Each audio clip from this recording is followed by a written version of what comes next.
बिस्मिल्लाहिर्रहमानिर्रहीम।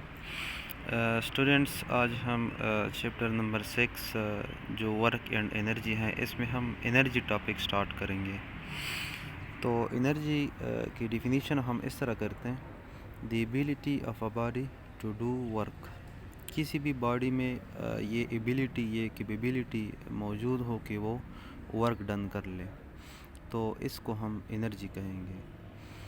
अच्छा, तो आपके साथ रनिंग वाटर है, सपोज़ वाटर मोशन में है, तो उसमें एनर्जी होती है। एनर्जी क्यों होती है? क्योंकि अगर आप रास्ते में कोई इसके ऑब्स्टिकल वगैरह कोई चीज़ रख ले, तो वो इसको अपने साथ मोशन में लेके आती हैं, यानी इस पे वर्क डन कर लेती हैं। तो इसके अलावा एक बॉय है, वो फुटबॉल को क्या कर लेते हैं, किक मार लेते हैं, तो उसके बाद जो फुटबॉल होगा वो मोशन में आ जाएगा, यानी इस पे वर्क डन हो जाएगा।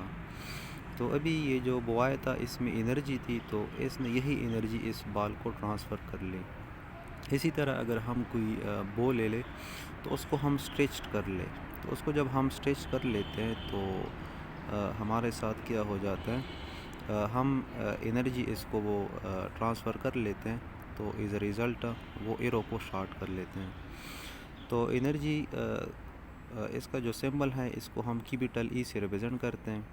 तो इसका यूनिट अगर हम फाइंड करना चाहें, तो यूनिट इसकी जस्ट जिस तरह हमारे साथ वर्क यूनिट है, बिल्कुल उसी तरह से यूनिट है।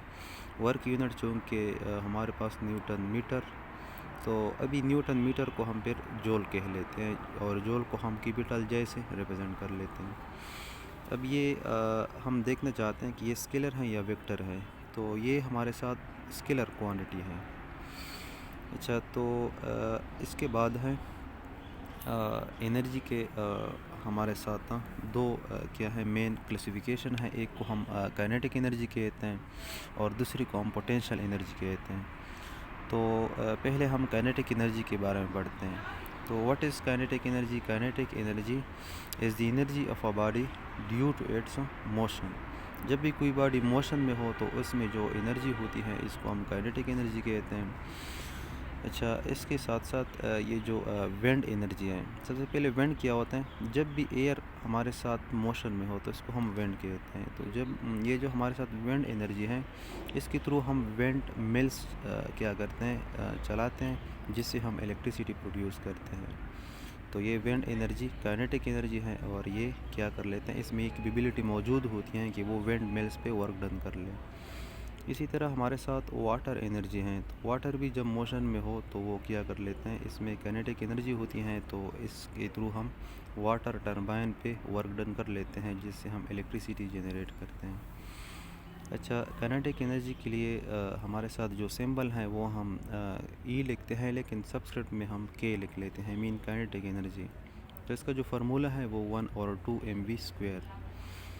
अच्छा, यानी product of mass and square of velocity divide by 2, ये हमारे साथ काइनेटिक एनर्जी के लिए फार्मूला है। अभी हमने इसको प्रूफ करना है, तो इसको प्रूफ करने से पहले हम ये इस तरह सपोज़ कर लेते हैं कि एक ब्लॉक है जिसका मास m है, ये हमने ग्राउंड पे हमारे साथ मौजूद है।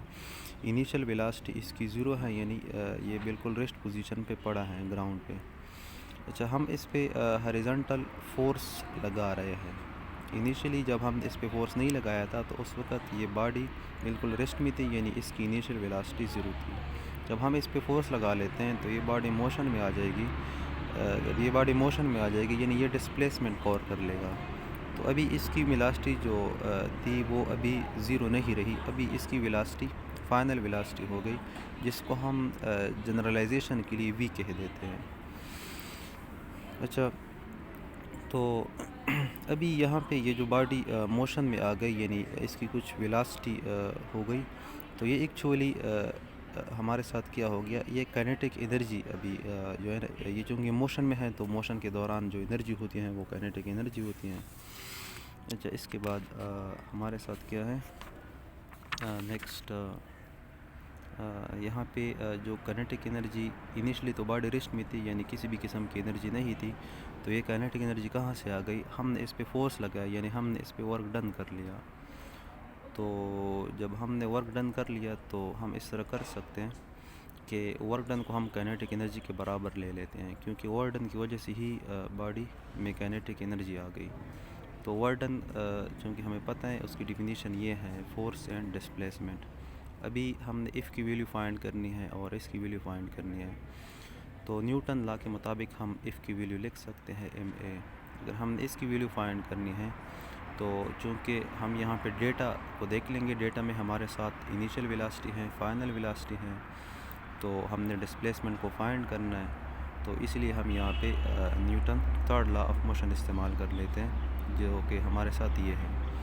अभी फाइनल वेलोसिटी हमें पता है वो v के बराबर है और इनिशियल वेलोसिटी हमें पता है वो 0 के बराबर है। तो हम जस्ट यहाँ पे पुटिंग कर लेते हैं, तो हमारे साथ न्यूटन थर्ड लॉ इस तरह रिड्यूस हो जाएगा। अब चूँकि अगर हम इक्वेशन 1 को देख ले, इसमें हमने इसको फाइंड करना है, तो इसको फाइंड करने के लिए हम इस इक्वेशन को इस तरह भी लिख सकते हैं, s is equal to v² divide by 2a। अब यही जो इक्वेशन 2 है और इक्वेशन 3 है, ये दोनों उठा के हम इक्वेशन 1 में पुट कर लेते हैं। तो हमारे साथ इक्वेशन 1 आ जाएगा E K is equal to ma multiply by v² divide by 2a। तो यहाँ पे a और a ये आपस में कैंसिल हो जाएंगे और काइनेटिक एनर्जी हमारे साथ होगी 1/2mv²। तो ये हमारे साथ क्या है, काइनेटिक एनर्जी का बेसिक फार्मूला है। तो इसके बाद हम देखना चाहते हैं कि काइनेटिक एनर्जी किन फैक्टर्स पे डिपेंड्स करती हैं। अगर हम फार्मूले को देख लें, ये दो चीज़ों पे डिपेंड करती हैं, एक मास पे, दूसरा वेलोसिटी पे।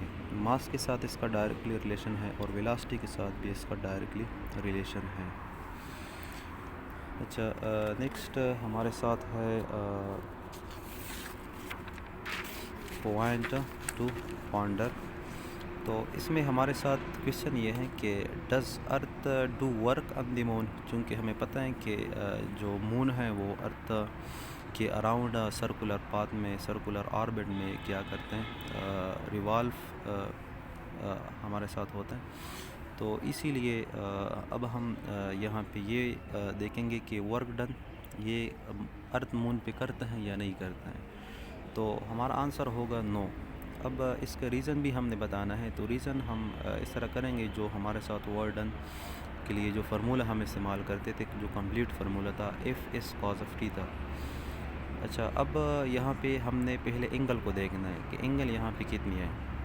अब हमें पता है कि जब भी कोई बॉडी सर्कल में मोशन में हो तो इसकी जो डायरेक्शन ऑफ वेलोसिटी होगी वो always tangent to the point होगी, जिस पॉइंट पे हम देखना चाहते हैं, tangent to that circle, tangent to that circular path.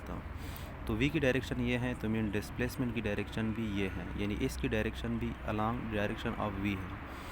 और ये एफ जी क्या है, ये ग्रेविटेशनल फोर्स है जो कि अर्थ मून पे लगा रहे हैं। तो वो हम देख रहे हैं कि ये इनवर्ड है, तो दोनों के दरमियान 90 एंगल बन रही है, तो इसलिए हम यहाँ पे एंगल 90 ले रहे हैं।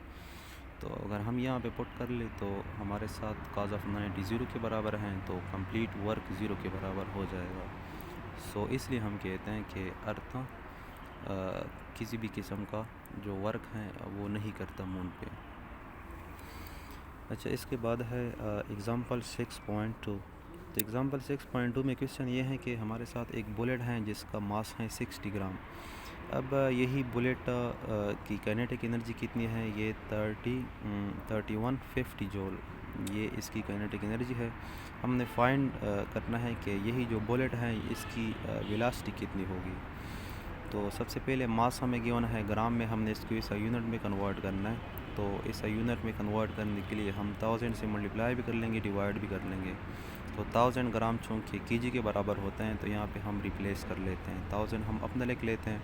जब 60 पे 1000 डिवाइड कर लेते हैं तो इससे 0.06 kg आ जाता है। तो ये हमारे साथ गिवन है, ये रिक्वायर्ड है, इसको हमने फाइंड करना है।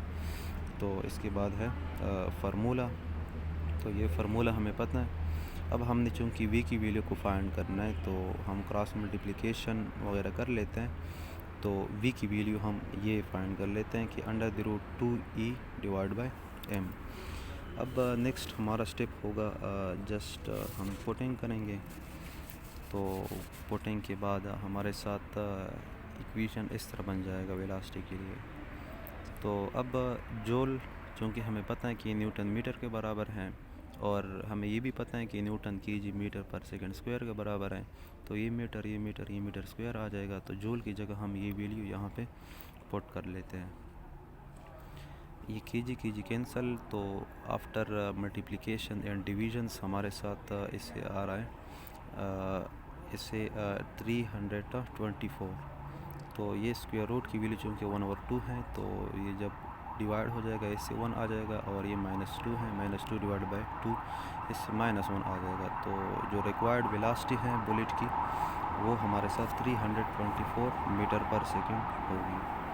तो ये था आज का हमारा लेक्चर।